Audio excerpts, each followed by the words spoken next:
All right, so I'll call the meeting to order.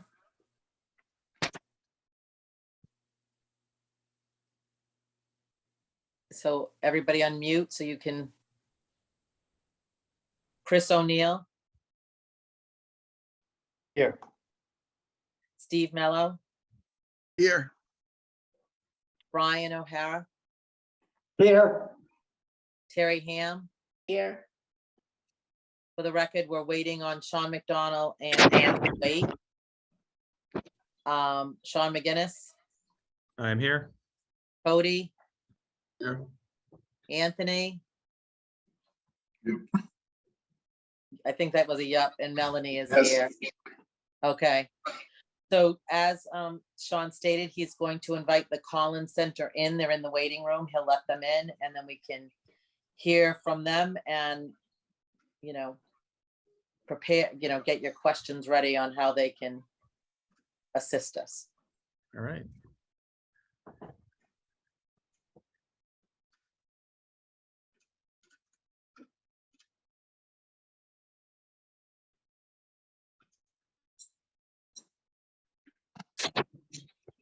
All right. Hi, Patricia. How are you? Good. Hello. Is this Mike Ward? Hello. How are you? All right. How are you? I'm good. So I'm Sean McGinnis, the town administrator. I think we've corresponded, but not actually met. This is our charter review committee. I'll have them go around and introduce themselves in a minute, but I'll just kind of give an update to everybody, just so we're all on the same page. We've been going through our charter review process, for probably close to 2 years now. I mean, COVID has kind of put a damper on our, progress. But what the group has really done is gone through the existing charter and identified issues, large and small. And, now we're at the point where, we want to know, what are some best practices that other communities are using? What routes should we pursue that are feasible, whether if they're large, how feasible are they to be implemented and what's that process? Or if they're small, what's the recommendation? I know the Collins Center has done quite a bit with other communities as far as helping with their charters and charter reviews. So we want to have you kind of before the committee to talk about your experience and, what's the best course of action and what services you provide, and kind of to help us make some decisions on how we want to move forward. So with that, I'll have the committee introduce themselves. I'll start with the chair, Heidi Silva Brooks. I am Heidi Silva Brooks. Our names are all listed and it's a little bit tricky. So you're best, I'm going to ask Michael Ward to call our names as you see them on the screen. Sure. One second. Let me pull up the participant list on the side here. Where is it? There we go. Okay. First on my list is Brian O'Hare. Hi, Brian O'Hare here. I've been a resident of town for about 7 years, and I also serve on the town finance committee. Great. Let's see. The next is the chair. If you don't know if you wanted to say anything else. Oh, I'm Heidi Silva Brooks. I initially was on the charter as a representative from the school department, having retired as a building administrator after a 36-year career in Dartmouth. Currently 59-year resident of Dartmouth, and I'm newly elected to the select board. So I have lots of interest in the goings on and direction of the town. Great. Thank you. Next is Terry Ham. Terry Ham, resident for about 20 years, finance committee member for about 7 years. Great. Sean McDonald. Hi, how you doing? Resident since 1970, served on the park board for 3 years, finance committee chair 3 years, school committee 15 years, select board 5 terms, town meeting member over close to 50 years. Curmudgeon. That was before 1970, though. No, I kind of grew into it. Well, I don't know the exact statutory reference, but I would not be shocked if there was a legal requirement for every community to have several. So, but Oh, that sounds like a great, a great list too. I think that's what Dartmouth stands for, curmudgeon. Next up is Anthony Savastano. I'm town council and I know Sean McDonald. That's my credibility.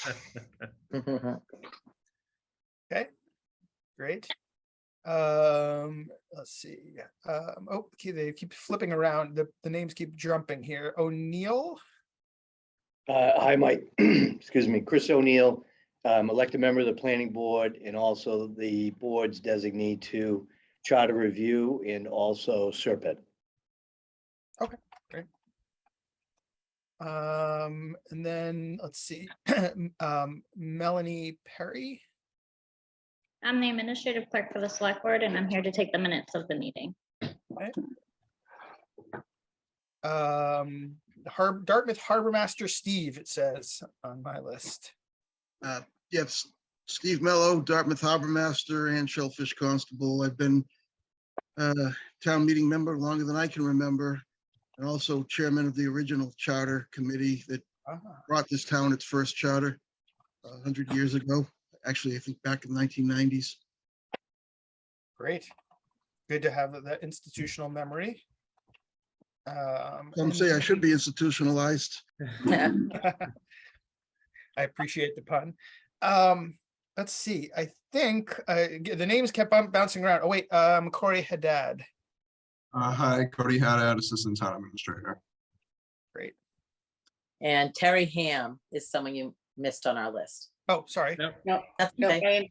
I introduced myself. Oh, I'm sorry, you did. He did. That's okay. Short, very short. Okay. Would you like us to introduce ourselves at this point? Please do, Sure. Michael. Okay, so Michael Ward or Mike, either way, I'm the director of the Collins Center and also a member of our charter team, which is grown significantly in the last couple years. I have been involved at this point, probably about a dozen charter projects, as well as a bunch more organizational structure related projects that weren't necessarily full charter. I've been with the center basically since the beginning, about 14 years. Like I said, when I'm not working on charter stuff, managing the center's operations writ large. And I can tell you more about the center if you'd like in a minute, but first let me introduce another member of our charter team, Pat Lloyd. Hi, I'm Pat Lloyd. I've been with the Collins Center about a year, but I'm a 30-year attorney and editor, and I've worked in the area of charters and local government for many years, and I'm excited to meet you all and hear about all of the great breadth of experience that you have on this team. Thank you, Pat. Would you like, I believe way back when, in maybe the early days of the pandemic, a couple folks from our team had met with you this committee before. I was not on that. So I don't know if you'd like me to kind of reintroduce who we are as the center, or we can skip over that if you'd like, however you prefer to handle that. Yes, please. There's actually members on our committee that were not members then, so that would be great. Okay, sure. So Collins Center was created back in 2008 by the Commonwealth, by the legislature and the prior administration, to be a resource for cities, towns, school districts, state agencies on all manner of public management topics. In the 14 years that the center has existed, we've completed over, I think we're actually probably getting close to 900 projects now. We've worked in 2/3 of the cities and towns in every county except Nantucket. We've worked in all of the largest cities, and we've also worked in some of the smallest towns, including not so far from you, Gosnold, and population 73. So we really do pride ourselves in trying to work with and understand the dynamics and differences of all the different types of cities and towns across the Commonwealth. I'll give you just a flavor because it's for more context of some of the non-charter work we do. And we kind of have, in addition to the charter org structure, we have 3 other major practice areas as well as lots of smaller ones. The 3 major ones, we do a lot of work on municipal finance, capital planning, financial forecasts, financial policies, budget document development. We do a lot of work on HR, compensation classification studies, job descriptions, personnel policy reviews, HR department creation, things like that. We've got a growing practice on IT built mostly around software implementation project management, which is a rapidly growing need as places are attempting to implement more digital processes. And then, of course, we have the charter and org structure. We also do a lot of work on executive recruitment and training. We do work on operations in different departments. We do analytics and performance management. We do a lot of regionalization work. So pretty much, you know, if you name it, some city or town has, if it touches public management, some city or town has asked us to assist with it at some point. In our charter work specifically, we've worked probably at this point around, I could pull up the list if and show it if anyone's interested, about 30 cities and towns on charter, ranging in size from a town of 5,000 that we worked with, town of Hubbardston, to enact its first charter, all the way up to, we are currently working with Cambridge and on a review of their charter. And like I've sort of indicated, pretty much every kind of city and town in between. Oh, I see a hand. Brian O'Hare. Yeah. Mike, you mentioned you had a list of towns you have worked with on charters.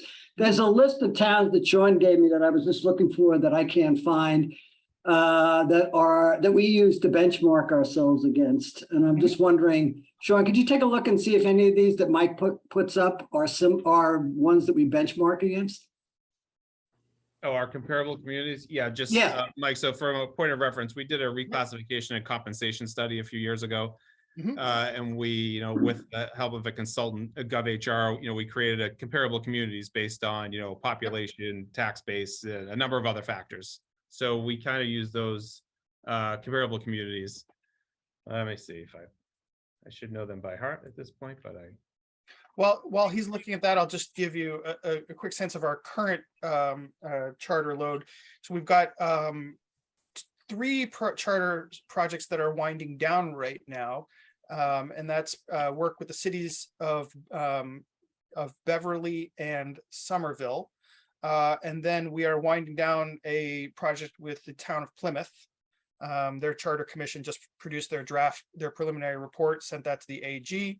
They're now awaiting feedback from that before making some final tweaks and getting the final done in November. And then we are, as I mentioned, we are just getting started with the Cambridge Charter Review Committee to give the Cambridge Charter its first real review in 80 years. So that's going to be an interesting one. Yeah, we've also, there's a bunch, I don't know whether it's, you know, something about in the air as fall begins here, but we've had quite a few inquiries in the last few weeks, similar to this committee, of committees that have said to us, you know, oh yeah, we got started right before the pandemic, or we got started in the beginning of the pandemic and it was on hold, but now we're ready to start again. So it's interesting that this is coming all at once here. Happy to, if you got the list here, who else you're looking at? Yeah, let me see here. I'm pulling it up real quick here. So we're going to read it. Let's see. Oops. I guess, and the other thing I will say while he's looking at that is we really do tailor the work we do to the needs of the particular committee and the resources available. And so there are certain charter committees, charter review committees, charter commissions that have requested a long running and you know, substantial deep level of work that'll be a $40,000 or $50,000 project over 12 months to 18 months. And then there are other committees that have said, we just want you to come to 1 or 2 meetings, send us a couple memos, and that's all we need. And that, tends to, it's, those types of projects are under 10,000. And we really do try and, understand what it is you need, what it is you're looking for, how we can be of most help, and then customize a project that will assist you, whether that's, and that could include, us attending meetings. It could us include facilitating meetings. It could us sending research and information via memo. We can operate in any number of different ways, depending on what the interest of this committee is. So Mike, it's Brian O'Hare again. The intent of my question was to see if you had any experience doing charters in any of these towns. And then if you do, maybe you could talk about whatever some of the issues were when you did the work. So we have not done charter work in any of the highlighted towns that I see. We have done work in almost all of them in one form or another. I think, let's see.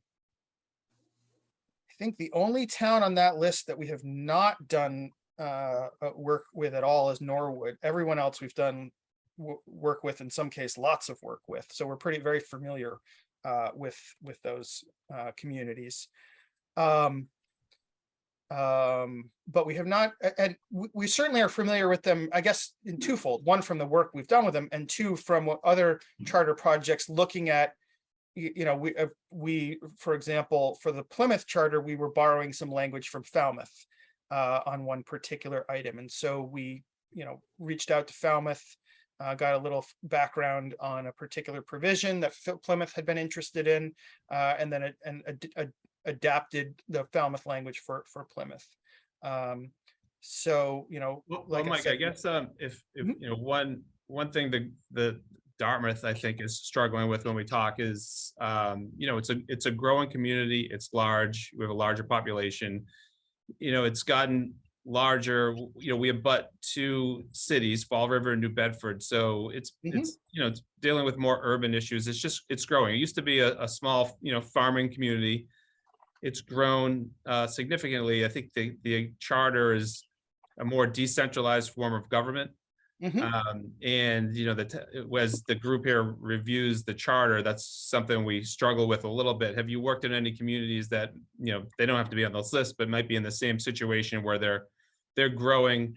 The charter's based on when the community was smaller, and more decentralized, and now they've got to look at kind of how to rein things in. And maybe you can speak to this too. We talk a lot about civic participation, which is waning, and there's a lot of charters are based on a number of boards and committees, but the participation or involvement is just not there like it used to be. So the towns are struggling with that as well. So sure. So to take that in a couple of different pieces, we have certainly done lots of work in different on charters in different places that have been struggling with the questions of centralization versus decentralization, both in terms I would say sort of like a push and a pull, in terms of struggling to find folks who want to run for elected offices and run for elected boards and committees.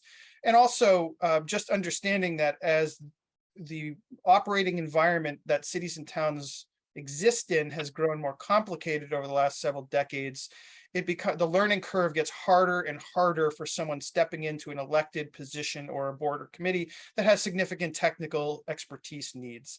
So whereas, for example, someone 20, 30 years ago could probably, step into an elected treasurer, collector, clerk position, somewhat easily. That is, those positions are now really challenging, and you really need and want someone who has some experience and technical knowledge who are entering those things. Similarly with boards and committees, although I guess to a lesser degree, ensuring that you're getting the expertise you need on those boards and committees is important. And from the perspective of sort of generating interest in them, I don't have data on this, but anecdotally, we see this over and over. that there's a whole subset of people in the world who are happy to be appointed as a volunteer to a board or committee that have no interest in running for elected office. And so thinking about that kind of elected versus appointed in that context too is an interesting one. In terms of the kind of places growing and getting more complicated, you know, and trying to figure out what to do. Just as I pull up my list here, you know, so we worked on Amherst, which also has the added comparable sense of being a state university hosting community. And the Amherst Charter Commission, this was back in 2017, was very divided over whether to retain representative town meeting select board form of government or to move to a council manager or mayor council. So they actually spent a long time debating, discussing in great detail the pros and cons of those forms of government, and in particular, sort of weighing what the word representative means with regard to representative town meeting and how that compares with the representativeness of a council, and then what it would mean in terms of community involvement to move forms of government. So that's I think a classic example. East Long Meadow was another town form. I think they were open town meeting, but I can't quite remember, but town meeting to council manager. So that was another one that was, you know, working to figure out how to sort of keep up with rapid change. Just, can I just interrupt you? Sure. We are an appointed charter committee, so we cannot do a form of government change. Mhm. If you're doing a form of government change, you need to have an elected charter commission. Well, partially, the committee could certainly recommend, you know, the committee couldn't make the change itself, but the committee could recommend starting down a pathway to a special act charter. But you're right, like this committee does not have the authority to make a change in form of government in and of itself. There are certain things that the committee can do to the charter, which you've probably already been briefed about, and certain things that you can't. But if you're talking about a full form, it would require recommending an additional pathway. Michael, just so that you're aware, as of right now, our charter commission has not talked about a change in government, but you bring up 2 points that we have been bantering about. And one is elected versus appointed members of boards and committees. So for example, people run for the planning board, they run for the finance committee, they run for. No, not finance. Finance Oh, committee sorry. appointed. Sorry. And should Park we, board, Park board. library board of trustees, yeah. Board of Health, Hysterical commission. the Parks and Rec, Historic Commission. And one of our things is, should we appoint so that we can appoint people with the correct background to aid in that? And again, some people who may want to be involved don't want to be involved in being political and running. So we're like going back and forth on that. How do we decide which is an elected versus appointed board? Is it because they generate revenue or they expend revenue? Like, you know, how do we determine that? That's like one piece. Mhm. Our other piece is we are a representative town meeting, and we've been bantering back and forth about what is the optimal number of town meeting members. So right now we have a number, but we have vacant seats in every precinct. Mhm. And so should we lower the number? So we've been bantering, and that is one of the points that we keep putting on the burner, saying that's a great one for the Collins Center. So those are two of our sort of bigger issues that we would want a Sure. third party to weigh in on. And we'd be happy to weigh in on both of those. I mean, I'll just say a couple things quickly on elected versus appointed. Maybe Pat wants, if you want to jump in on the rep RTM size. You know, we have a little document that we recommend using, a little framework for considering elected versus appointed. It's a series of questions to help you kind of think through you know, that, you know, we're not going to here to tell you this should be elected and this should be appointed, but we'll help you think through kind of the pros and cons for each. You know, I think I would generally say, you know, above all else, those that are requiring technical knowledge or deep skills that have a significant learning curve, maybe more so than the others, maybe better suited to appointed, versus those that have a significant policy making function. Those may be better off as elected.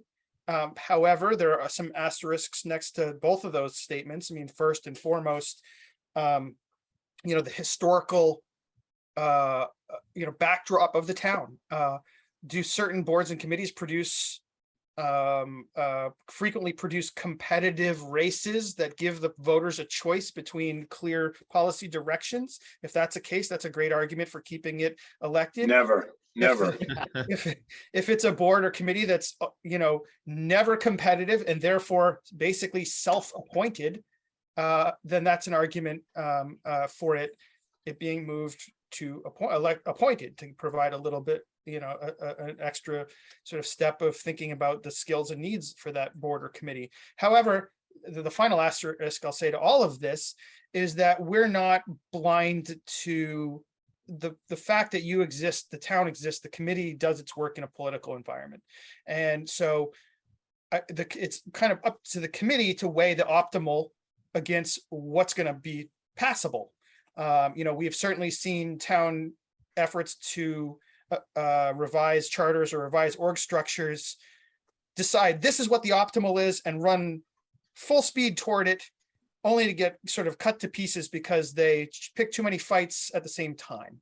And so, you know, we would just advise a little bit of caution, you know, even if you know what the optimal is, which are the most important, and, you know, what can you kind of pick and choose that are most likely to pass, so that the whole effort doesn't, you know, we hate to see it, you know, a group put in tons of effort, come up with a phenomenal product, but because they haven't weighed the individual community context, it doesn't go anywhere. So that's sort of, and that's not something we can, obviously we can't comment on. We don't know the politics, nor should we comment on the politics, even if we did. But it's something. Can I weigh in on that? Because sure. About 12 years ago, we did it. Actually, maybe more than that now. We did a charter review. It was in 2010. It made its way to town meeting, and there was a lot of it went down in flames, but a lot of it was the way it was presented. People weren't educated. It was presented by the town administrator and a couple of select board members as, we got to do this, and it was, the counter argument was, it was a power grab. It was not a power grab, but they were trying to centralize a form of government, because Dartmouth is really decentralized, and it makes it difficult for the town administrator to really have control over a lot of other departments. It was really the way it was presented. There was backlash to a couple of select board members who were very forceful about the way they presented it. No, that's helpful context, and it's a great point too. You know, that regardless of the substance that you choose to work on, you know, how people are educated and how that information is conveyed is going to be, you know, critical, and whether it's passed. And you know, that's good to know that, you know, the last time more centralization was attempted, you know, the message didn't carry, and that, you know, therefore something, if it's to be tried, if this committee decides you want to try it again, that, you know, you can learn those lessons and think about how to present it differently. And certainly we can, you know, having done a lot of work on places that have moved from not just on charters, but in narrower special acts and bylaw changes, places that have looked to centralize authority, you know, we can speak to that it's a trend happening, you know, across the Commonwealth, and we can speak to the reason why that it's happening, because the world is getting more complicated, because there are more expectations on the executive, on the town manager, town administrator, that you can't create or leave a significant mismatch between the responsibilities of that office and the authority and the tools to do something about it, because that kind of mismatch is just going to lead to frustration and worse. So, you know, we can talk to those types of issues if that's the direction the kind of committee wants to go. I know, Pat, did you want to weigh in either on any of that or on representative town meeting or?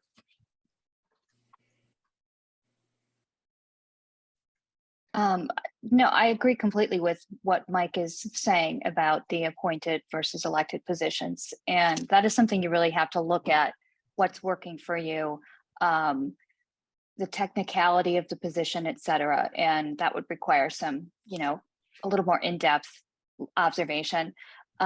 As for the number of representative town meetings, am I right? You have 390? Yes. That's a big number.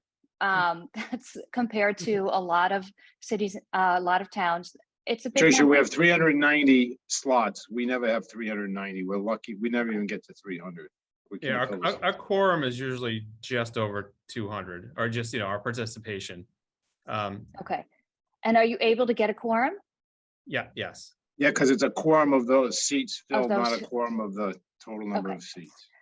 And how many nights does your town meeting run usually? Is it at night? Is it all day Saturday? How is We that have, working for you? we have 2 annual town meetings, which doesn't sound right, but we have one in the spring, which is the basic. That's usually one day. It's a day meeting. Okay.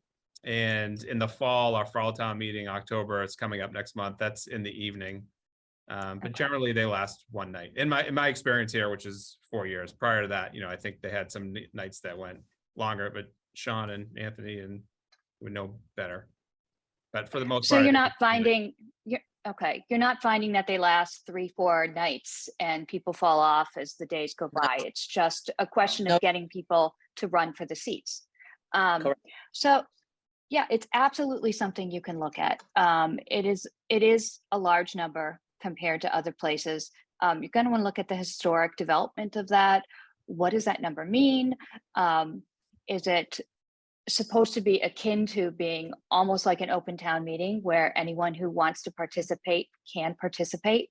Or are you looking to make it a little leaner and work through some issues? With that many members and having it stay to one night, it sounds like you might not have a lot of discussion or a lot of people participating once they're there. Do you find that there's a robust discussion of the issues at town meeting? Yeah, and the ones that are divisive, yes. But, for the most part, the ones that are your standard town meeting warrant articles, they usually go through pretty easily. Okay, We hear from the same voices. Yeah. right. The same voices to speak. I'm sure you do, and that sounds pretty typical regardless of the size, but you could, it's definitely something you may want to take a look at. One other thing, both for the elected and appointed officials and for this issue, what we have been seeing and in some towns is the establishment of either a communications function or a type of advisory committee to really recruit and analyze who is running for these positions to try to draw out more people, and sometimes a little more focus on how you're getting these people to run or how you're finding the people for these positions can be really helpful to make sure that you really have a good representation of the entire municipality instead of just the same people in the same places. So, you can look at adding some committees for outreach. Pat, you do raise Yes. a great point. One, we have recently, within the past year, established a communication tool, and the name is escaping me, and Our engagement portal. engagement portal on our Okay. website, which Great. I'm not quite sure how well it's done. I think it did well at the beginning. I'm not so sure how many more people are getting involved. That's one piece. But the second piece is, and a personal concern for me, when we talk about do we represent the town, is also do we represent or do we do enough work to make sure that we are diverse in our Exactly. seats on committees and boards. So may I Exactly. bring up, oh, sorry, go ahead. No, go ahead, Brian. No, I was going to say, so would that indicate, based on your experience, that There's active recruitment in some towns in terms of ensuring diversity, equity, or whatever the words might be. Well, Mike, you can probably answer this as well, but I think the general trend is to have more communication, to make people more interested in the government and how it works and what opportunities there are to get involved. Because once you start opening up some of these other boards and making people feel included, those are the people who now have the confidence to maybe run for town meeting who didn't before. Now they're like, geez, I'm spending all this time working on, I don't know, the open space committee, and I really would like to have a say in how this goes at town meeting. So I'm going to run for town meeting too. So it filters all the way up, or it goes up into those positions. Having some real outreach when it comes to the boards and committees is just as important in order to feed people into the town, into the representative town meeting positions. But Mike, you look like you're going to say something. So just one other point. Did I hear you say that some towns have formed committees to encourage this kind of recruitment, or whatever the right word might be? Yes, so I think that we've seen Amherst do this, Plymouth is picking up on it, Watertown picked up on it. It's called different things. I think Residents Advisory Committee was the most common one. And really these committees would sort of serve two purposes. The first is they would assist the appointing authority, whether it's the town manager, select board, whatever it is, with active recruitment of people to boards and multiple member bodies, to boards and committees. They would be because it would be a group of residents going out, trying to sort of shake the trees, bring new people in of all different perspectives, whether they've been there forever or new to town, whatever their political needs, but really try and bring out folks who have not been involved in town government, and really have a role to be that extra voice in trying to expand the folks who are involved in it. The second role they would have is also kind of in a vetting capacity to assist the appointing authority in helping, ensure that the people who are joining have the right skills, experience, knowledge. So it would sort of work, these committees could work kind of as a two-way street, both really doing the outreach and also doing the vetting. At the end of the day, it's the appointing authority's decision, of course, who to appoint to whatever particular board or committee, but it adds an extra, layer of assistance.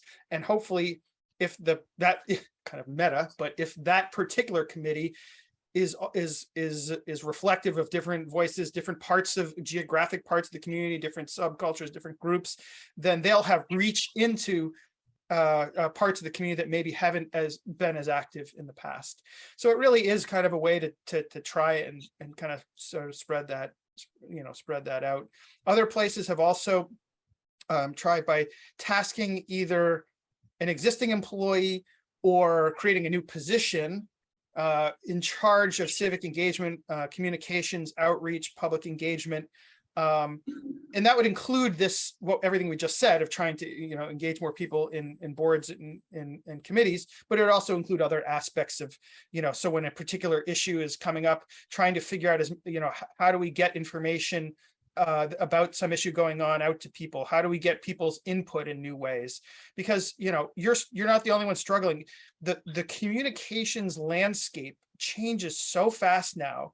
And while you still have people who want to see the board, the paper tacked to the board outside, the offices on first floor town hall, now you have 500 different digital channels that people want to be communicated to. Some want to be texted, and some want it to be on Facebook, and some want to be on Nextdoor, and some wanted, to be emailed, and some wanted to be, and it's overwhelming in a lot of places. And so more cities and towns are moving to declare. Actually, Plymouth, the preliminary report that we just helped them submit, I think they would be the first charter in the Commonwealth to actually have a whole charter article devoted to communications, basically saying communications is no longer a sort of nice to have secondary activity of the local government. It has to be core to what the town is trying to do.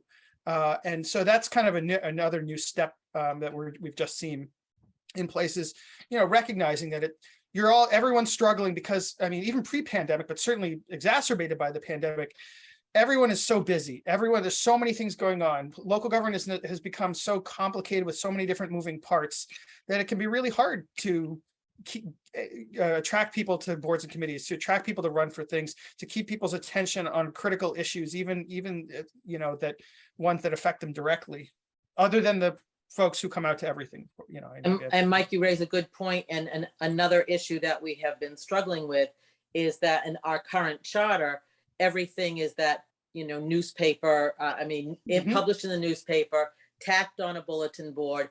And we're talking about how do we define this new digital communication without, making it an antique as soon as it's published. So Yep. by not saying posted on this platform and that platform, what's the language used to have an inclusive digital landscape? Yeah, we can certainly help with that. Although a lot of places have struggled and left, kind of messy language, where a website or whatever modern, current digital, it can get a little convoluted, but we can certainly help you with that, because that's another place that places, you're exactly right. You don't want, as soon as we put, some social media on there, it's going to be obsolete, so. MySpace. Yeah, exactly. It's in my Friendster profile. We'll include a link Yeah. To your point though, Mike. That's on why the communication, definition I added, if you saw it, the definition I added was pretty broad. I've been in touch with Amherst and to talk about their communication method, and yeah, they've hired that communication person, and they're kind of tasked with everything you've said, I think, and they have that it's an internal team that's also tasked with going out and recruiting and soliciting people to be on boards and committees, and they've had some pretty good success with it. When I talked to them, that was over a year ago. So I think that is the future. I agree. It's really, we get a lot of complaints that, hey, I wasn't aware that this was going on, or we weren't aware of that. We have our website, we have social media, we have our engagement portal, and people are so like, well, no one told me. And it's Right. almost like, well, we should, and I joke around that we should go back to a town crier, because I think that's what people want to hear, like someone walking up and down the streets just yelling what's going on. But it gets Well, difficult, and I think the position becomes more necessary in towns to really have that centralized communication, or someone that's paying attention to what's going on and kind of, getting the information out. I was just about to say that I think it's the town's responsibility to somehow be the town crier, to get information out to everybody who says that they don't get it in the way that they're used to getting information. In terms of the town cataloging that and making sure that they cover as many of those things as possible, within limits, of course, of the financials of doing it. Well, I think we're seeing a wave. I know at the Council on Aging, so dealing with our oldest population, they have some people that are not technologically savvy at all, that they need everything in paper and they need everything translated into the language that they speak. Yet they also have people who are very tech savvy and know that they can get any website or document translated with by a button on their computer. So they're, a group that's in real time finding this real mix.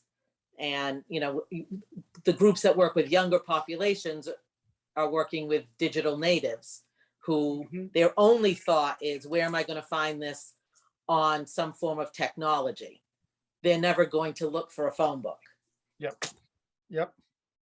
And I think it's twofold. There's where do you send this information, but there's also how do you send it? Because right now people's inboxes are so inundated by emails and texts and social media posts that they can't sort through and find out, when is this meeting? So, even that's where somebody who's a professional in communications can help. Put it in the subject line. If there's a meeting time and date, put it in the subject line. Write in bullet points, not 17 paragraphs with the important information on the bottom. So there's more to be done than just finding different places. It's really about tailoring the information to make it easy to see and read, and not have somebody just archive it and say, I'll look at it later and not. So there's a lot to it. And don't know where they've put it Right. once they archive it. I think we all still like those pieces of paper that we leave on our desk until we've dealt with them. Emails tend to be a little bit easier to ignore and lose. I can lose paper just as easily as I can lose an email. So let me ask a question. How would you guys approach working with us? I mean, do you have a favorite way of doing it? Or do you, I know you said you had quite a range of interactions depending on what the town wanted, but is there a better way? Or what's the best way, or? Well, yeah, I think we'd want to have a little bit of a longer conversation with that, because I want to understand sort of how, we don't want to, we don't want to reinvent the wheel, because it sounds like you've been working hard for a long time. You've accomplished quite a bit in terms of what you want. At the same time, we do want to kind of, for our own sake, to be able to help as much as possible, understand back kind of at the beginning, what are the primary problems you're willing to solve? And we've heard a bunch, obviously today about decentralization, about elected versus appointed communications. So we've already got a bit of a sense, but we certainly want to start off in understanding, what are the primary challenges you are hoping to solve through this effort, or what are you trying to accomplish, even if they're not a problem that you're trying to solve. We've certainly said to some places, what are you trying to solve? And they've said, well, it's not just trying to solve, it's what's our vision? Where are we trying to go? And so there's certainly a piece of that too. So we would want to kind of understand those, and again, we've got some of it already. What are the themes? And then we could certainly look at what you've done already and say, yep, that looks great. Yep, no, you've already, seems like you've solved that, you fixed that. Well, maybe here we would recommend looking at a couple of different ways of doing this than what you've got here, and you can kind of compare them. And then for anything that you haven't covered already, we can start to say, here are some things we've seen. Here are some ideas we've seen tried, or just to go back to the Plymouth, we were talking about how to integrate communications into their charter, and they said, well, what about doing a whole new article? And we said, sure, that sounds great. So we're also willing to help you cut new ground if there's innovations that you want to integrate into your charter. But really where we would start, I think, is, what are you trying to solve? What have you already solved? Is that good? Okay, yep, we'll move beyond that.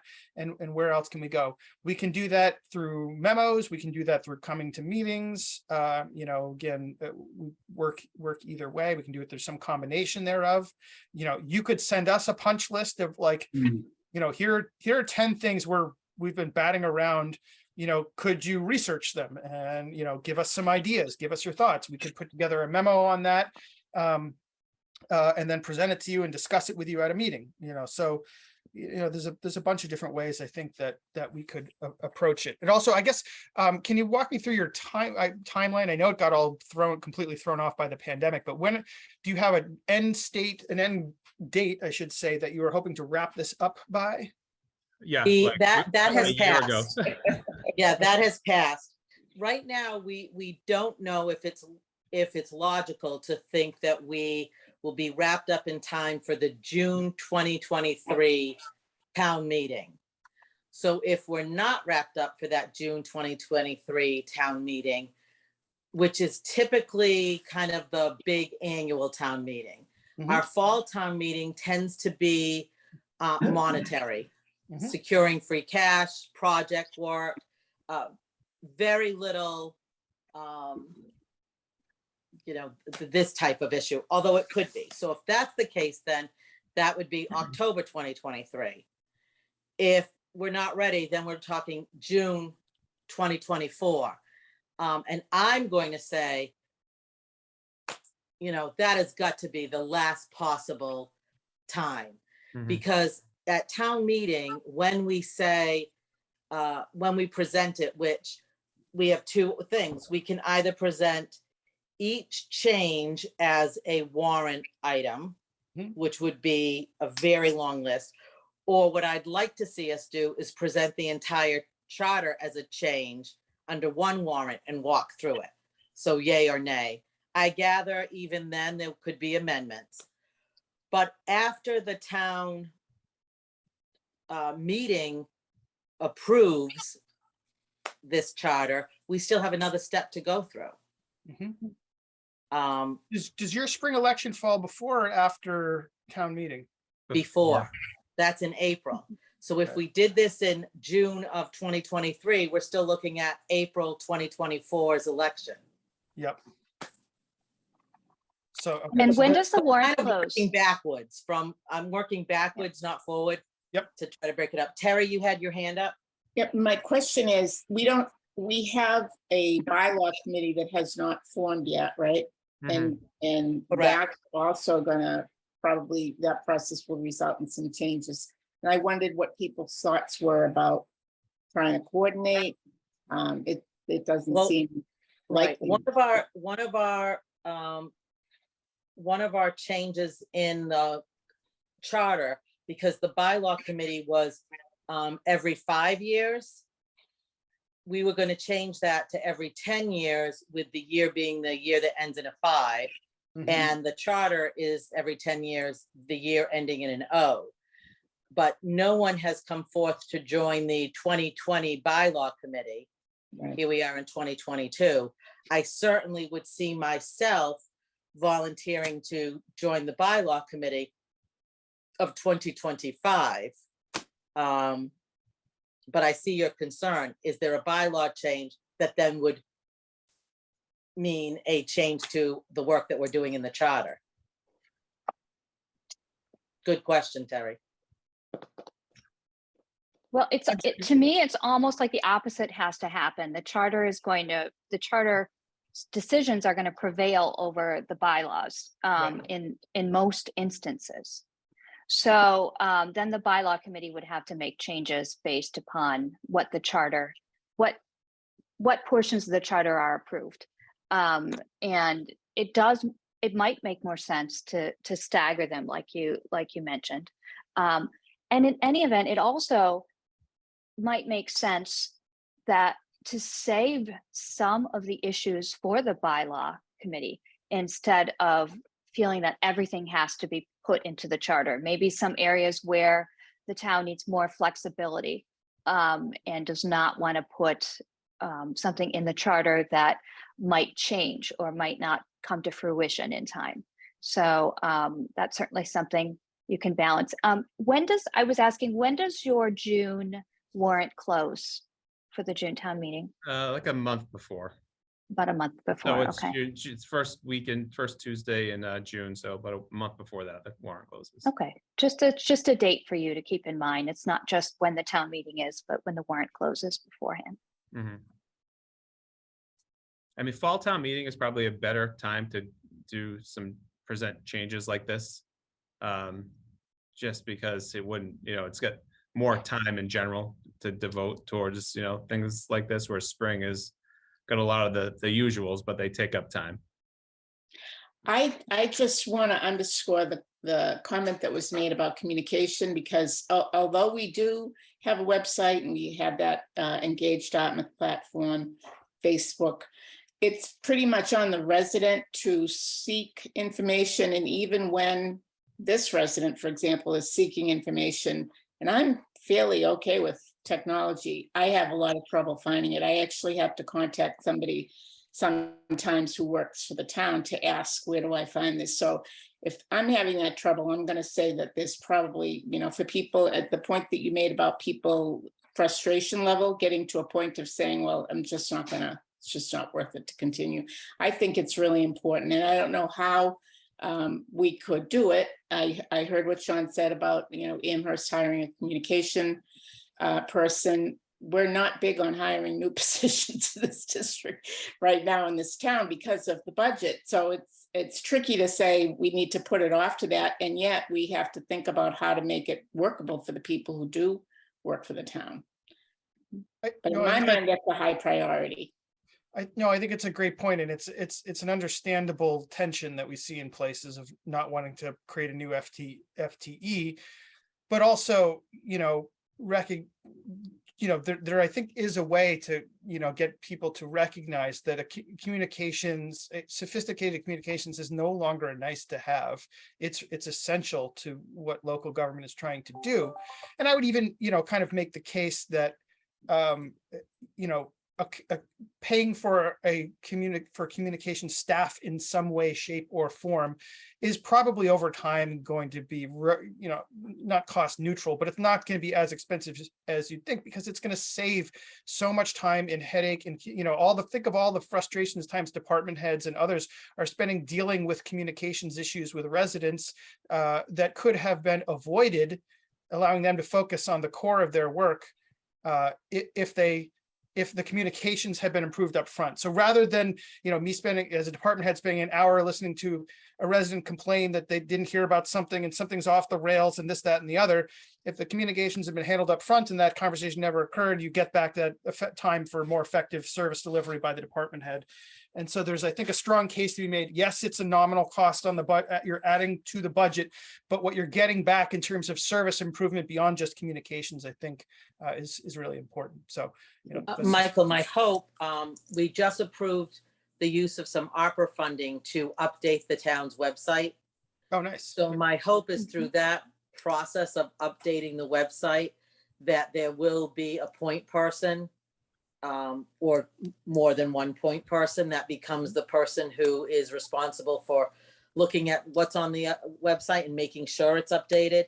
And I think that I truly believe the town has the capacity already with individuals on staff that are going to be able to take on that role or share that role. Cody doesn't do much, huh, Cody? We'll give you one more role. Well, I'll only say to that, Heidi, it sounds like it's easier. So we're, part of the way we manage websites now and we implement the new website is it's a content management system. So departments are tasked with kind of managing what they put on the website.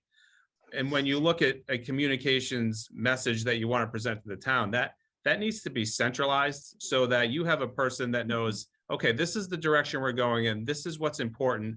Because every department's going to think what they're working on is the most important thing in town, which is great. You want them to think that, but someone needs to be at the top saying, okay, this is information we need to get out. And this is the direction we should go in. And it's a lot to do that outreach because we were just talking like there's so many ways to do this outreach. How can we do it? So I get what you're saying, but I think that the community, I mean, every community now, not everyone, but larger ones have a public relations person Right.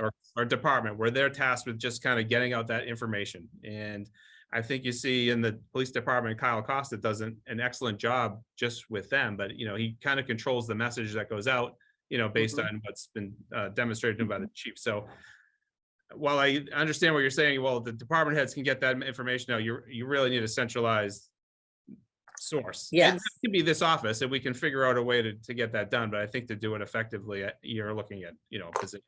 And we can look to rearrange. I Can agree, I Sean, but say something? I think started. we're really getting off topic here. I'm not sure what this has to do with the charter. Good point. John, can I interject? I think the use of the Collins Center is important. I think, I don't know if it's today, but we'll discuss how we engage them.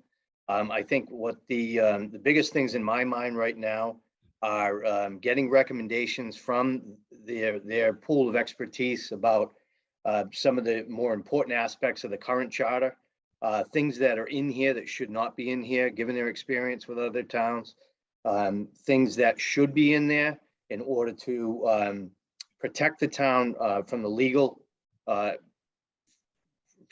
side of things, to make sure that we've either taken the right things out and putting the right things in. I still contend that we've got the experience on this committee to get, obviously all of the smaller changes done, but even some of the bigger ones, to make recommendations and bring it to them to see, okay, here's the list of changes that I think we want to make. What's your experience? Should we make them? For what reason? And or not? And then go from there. But June of 23, I don't think, I might be alone. I don't think that's not doable. May of 23. It's been 10 years. How much do we need to change in this thing? Chris, did I hear you say that what you would like to see is them review the current charter and tell us where it seems to be out of trend with the rest of the towns that they've done work on already? Yes, I think in tandem with our work, if we could get them, and depends on, what the engagement cost would be. But to bring this charter before them, have them take a look at it, make recommendations, and take a look at it for the larger issues that we might have with it. Things change in 10 years. I'm more concerned about, are we protecting the town? Do we have problems in personnel and HR that need to be addressed in this, that other towns have recognized that we haven't? Some of the issues, and Anthony can talk to that better than I can, where are we exposed as a town? Let's make sure that we're covering, the major bases here. And then, clean it up where it needs to be cleaned up also. I agree with that, and I also think that it might be helpful for the members of this committee to do a priority list, to say what they think is the most important thing and to see how we come out with that, because I know that we have different opinions on different issues. I would agree with you, Terry.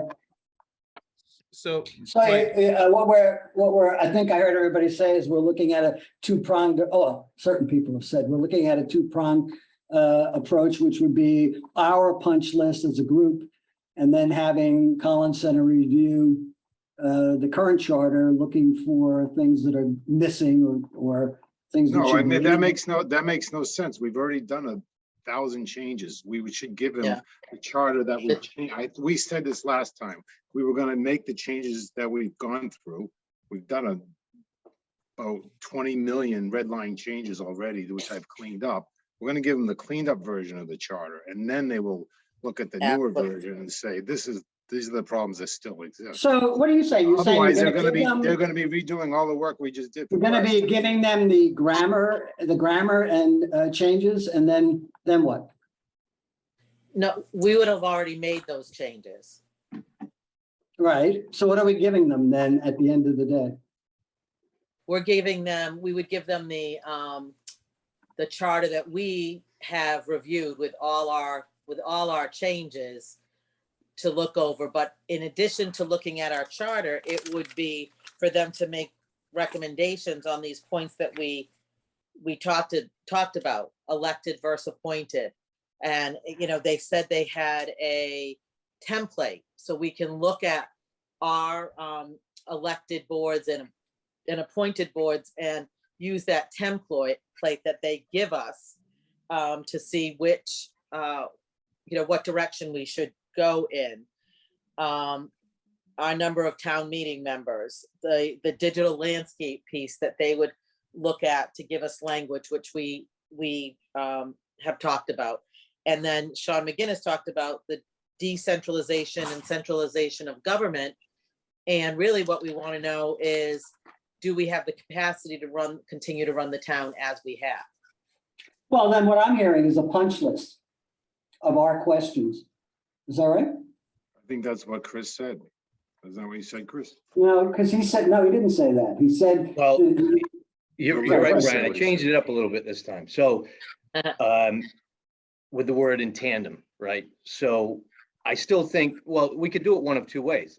Then let's just continue the way that we're doing it, make the changes that we feel are most important, hand it over to them, have them review those changes. And if they find in that process some of the major issues for, say the town of Plymouth made a year ago that got them out of hot water on a suit, that's great.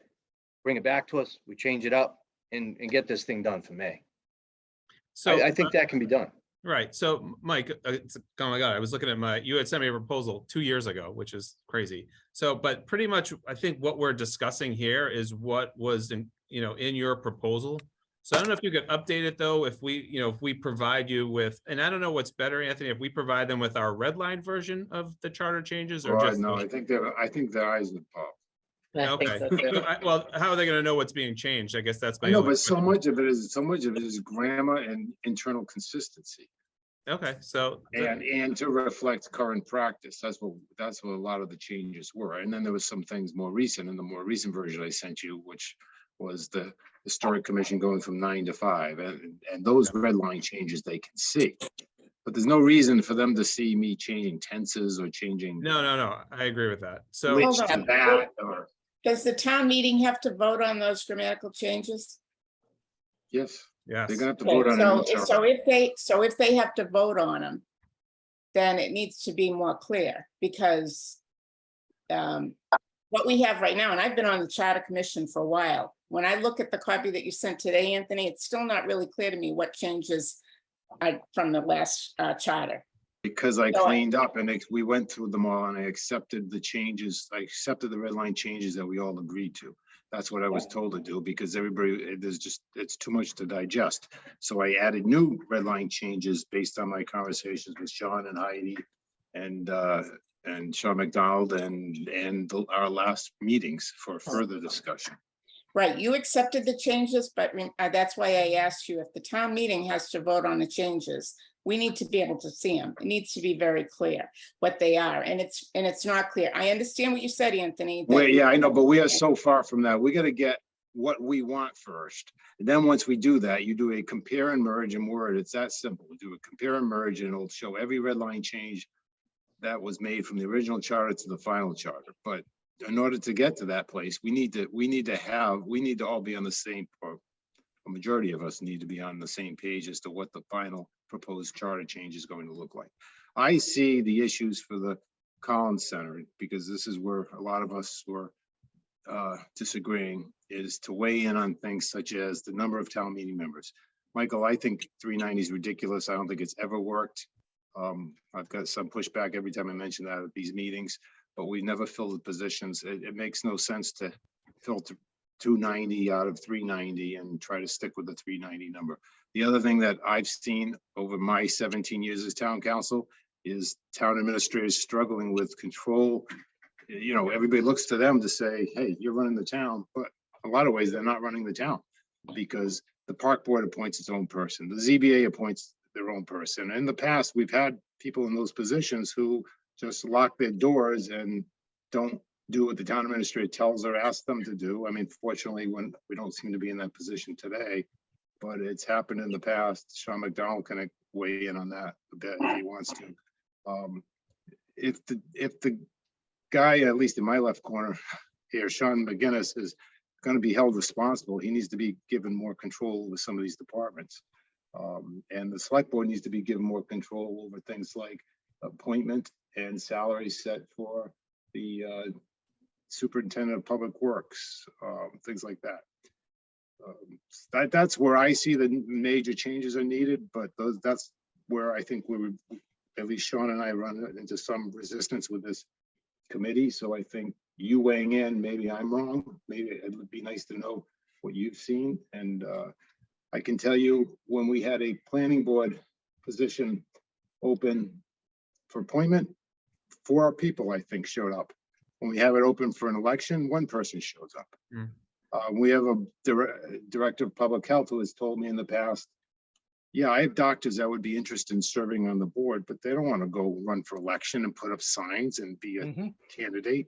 And they would be very valuable to the Board of Public Health if it was an appointed position. So, you know, the pushback on that is some people think, oh, that gives the select board too much control. But our select board has been resistant to exercise too much control over boards that are appointed, and they let them, you know, do their job unless something goes awry. No, I think this goes back to what you were saying earlier, Mike and Pat, that, you know, things are getting much more complicated in government. And, you know, when it's decentralized, it's hard, you know, for everyone to see the big picture in the direction that, you know, the select board would like to see the town go. And so when you have this, you know, this segregated community, it's tough to kind of set the tone, set a direction, and have everyone going in that direction. And it's been very difficult. You know, the town they do a good job currently. It's kind of like government by consensus, so which isn't a bad thing either, but it's really it hinders kind of the long range planning in setting the direction to be nimble, and it's getting tougher. So, that's stuff we would need support with to kind of look at to say, yeah, this is the direction the charter should be going in to kind of get to that point. Mhm. So you had prepared a proposal. I mean, I would recommend if you could just update the proposal. And maybe include reviewing our red line or our proposed charter. And providing recommendations. I think you had a pretty good proposal. If you want to update that, I can share it with the committee at our next meeting. Yeah, I had forgotten. I pulled it up as you're talking. I'd forgotten that we sent that I know. October 2020. Yeah. So, However, at that time, we were new in Yes. looking at the charter, and we really had no idea what we were doing, and we didn't know what to ask you. And I think, although it's taken us 2 years later, I think we have more of a direction on what we need. okay. Yeah, we can. Yeah, Sean McDonald, could you weigh in on what I said? Because you might disagree with me, but I thought that's kind of what we were looking for them to do. Yeah, more procedural stuff, not so much, not language, what I guess to update how things are run. Because to be honest with you, at this point in time, I enjoy town meeting as much as the next person, but it's starting to get a little frustrating here and there. Because sometimes it gets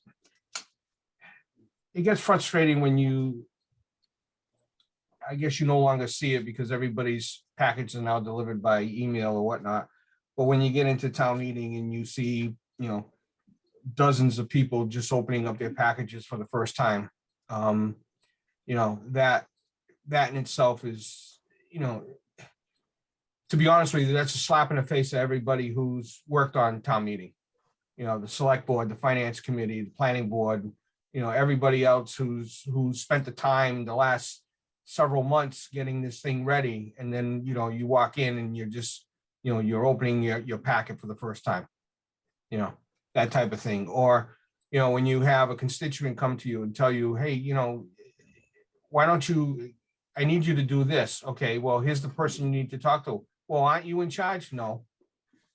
I mean, the select board technically is in charge of 50% of the town. And of that 50%, we're in charge of probably 35. I mean, we can't tell the planning board what to do. We can't tell the Board of Health what to do. Nor are we inclined to. We can't tell the housing authority what to do. We can't tell, the park board what to do. We could try and work with them, and sometimes, they have worked with us in the past, and there are times when they are counterproductive.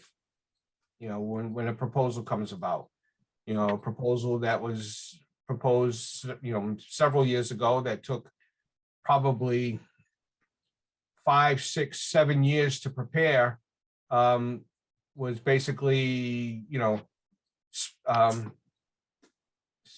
shot down because of misinformation, because you're stepping on somebody's feet, and that's not the case. So, I mean, that's where the frustration lies. I mean, it's government, no matter what you do, it happens. But when people tell you or ask you to do this and you want to try to point them in the right direction and they tell you, oh, it's your job. It says, no, it's not. No, it's not. Sometimes that's the toughest part. So. The only other couple of things, Michael, I would point out that have come up during this conversation in addition to the number of town meeting members would be, do we want to do some at large? Or alternatively, the benefit of doing an open town meeting versus representative town meeting. Those are things I think would be helpful to hear from you as well. We should also Steve, look I think Steve Mello came up with the at large. I thought that was a good idea because I had never thought of that before. Yeah, well, one of the ironic things about our elected town meeting reps is if you run, you need to get, what is it, 50 signatures? But 25. 25, but somebody can also write you in with 2 write-ins. So, you know, a lot of times people don't want to run, but their neighbor's like, we're both gonna write you in. So 2 people write them in, and it turns out now they're a town meeting rep. So it's just the whole process, you know, people aren't that interested.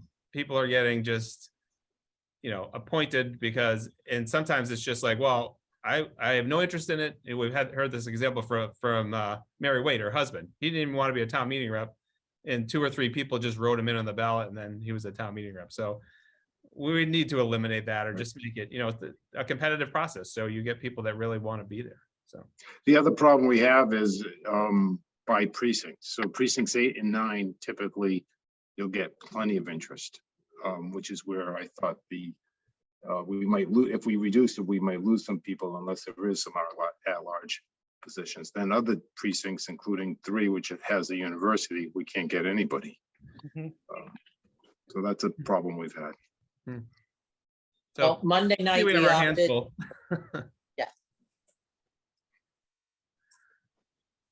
Monday night at Select Board, we approved the moving of precinct 3's election site to be on UMass Dartmouth campus. The town clerk has worked with them. So we're hoping that our residents who are not UMass Dartmouth students will still go out and vote, or use the early voting or mail-in voting option, but that perhaps the students who are registered voters will actually participate in the election. We'll be trying that this November, which is a state election, so there may be more interest than when it's just a town election, but we'll see. We'll be talking about it after that November election. Right. Interesting. Okay, well, we will update our proposal based on the discussion we've just heard. Okay.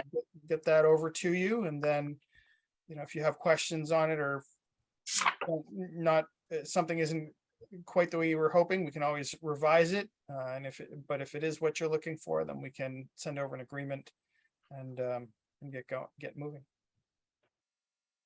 Excellent. Well, thanks for taking the time. We really appreciate it. It Thank was you. Very informative. Nope. And it's nice to meet you all, and thank you for your service to the town. We know, you know, charter work is not easy, and we know that you're giving up a lot of time for it, but it is also so important to the future of the town. So thank you for your service.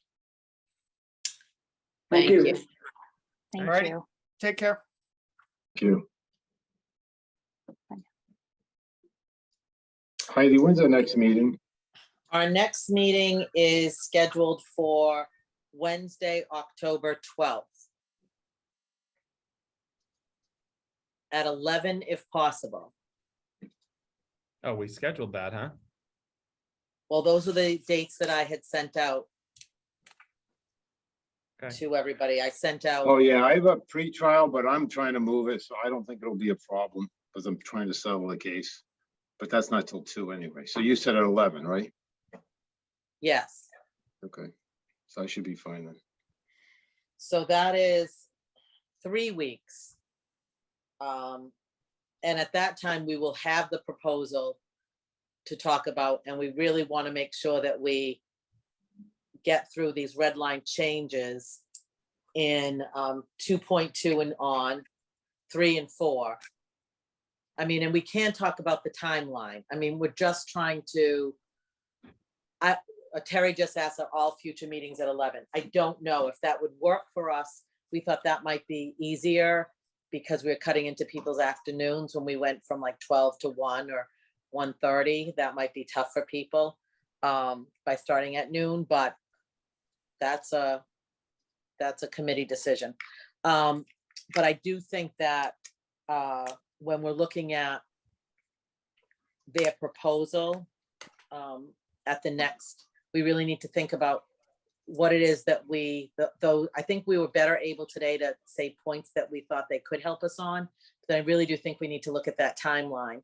Like, do we think it's realistic to be on the June 2023 town meeting warrant, which would mean we would have our article ready for May And then what that looks like for, you know, backing up all our other meetings.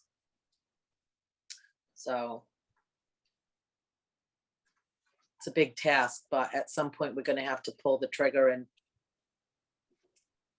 do it.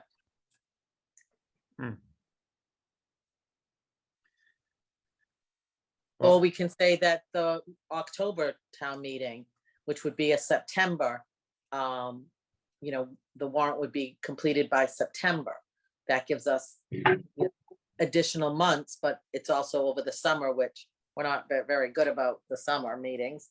But we need to be honest, and we need to get this done. The benefit to, I think, having it at the fall town meeting is, you know, it's on people's minds going into the election. It's closer to the election. So they'll be more aware of it. If you have it in this spring, I mean, it's only a few months, but, and like I That said, makes a generally, difference.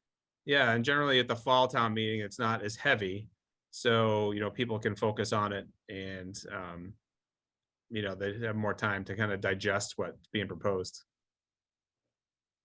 My opinion, Sean, is if you don't have anything in this current document that needs to be changed post haste, then I'll go with the September deadline. That I have no problem with it. Unless there's something pressing that we really should step this up, get these meetings maybe once a week to get through it. Completely up to you. And we can look at what the, you know, the Collins Center provides, and that might help to motivate. They might help to kind of keep us directed and focused on, you know, kind of the major issues to present.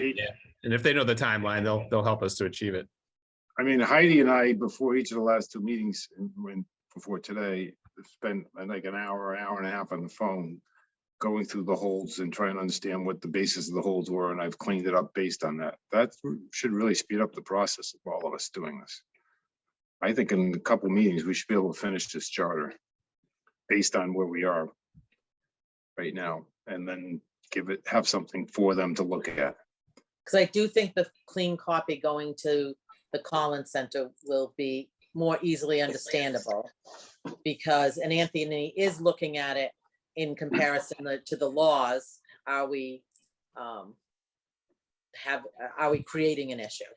But I also think that we really want them to look at it and say, well, you still missed the boat on this whole other piece based on charters from all these other communities. I had a meeting Sean, on for next week. We don't have one next week because I had it on my calendar for next week too. That's not a thing anymore. Wait, I had it too. I didn't have anything for the 12th. I had next week. Oh, I don't think we're gonna get his proposal by next week. That might be tough, but. oh, you know what? I had Wednesday, the 28th. But then when we moved this from the 14th, I didn't do the 28th. I can do the 28th next week. Next Okay. Wednesday. I could do it at 12. I couldn't do it at 11. That works. I'm gonna be out of town.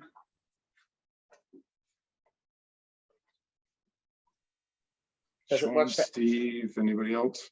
I can do it at 12. I think I'm Mary's not here. I should be all right on next week at 12. Chris, Yep, that's fine. Terry? Sean? Okay. Thank you. Sean, one of the things that I wanted to ask was, when you talk about centralized and decentralized, I'm wondering if you can get a little bit more specific for me, because I'm not really sure exactly how that translates into the charter in the department issues that you may be having. I'm just wondering if you can get a little bit more specific next meeting about exactly what you envision, how we can get you a little bit more control to make sure that we don't run into problems, you know, and we can rectify them in the charter for you. Yeah, I'll if give you possible. some great examples of just how it would be helpful. And like I said, the town's been pretty good generally. You know, it's really kind of management by consensus, which isn't a bad thing, but really, you know, when push comes to shove and you need to get things done, sometimes, you know, you need somebody to say, well, this is where we're going. and get on board, and it can be difficult. But I'll give you those examples. Yeah. But even to the point where, when it goes to appointments, right? I think Anthony had brought up the question about the appointment of, say, DPW. What positions are actually under the control of the current select board by appointment, whether they have, salary authority, down to that, so we have a Okay. better idea of exactly what you're trying to do. We can do that. Sure. Right. The other piece that in the charter that we were looking at is looking at all the various committees or boards and looking for their number. Some have like an even number and they should have an odd number. Some have a number of 9. They don't have every position filled. 9 is too big for a board.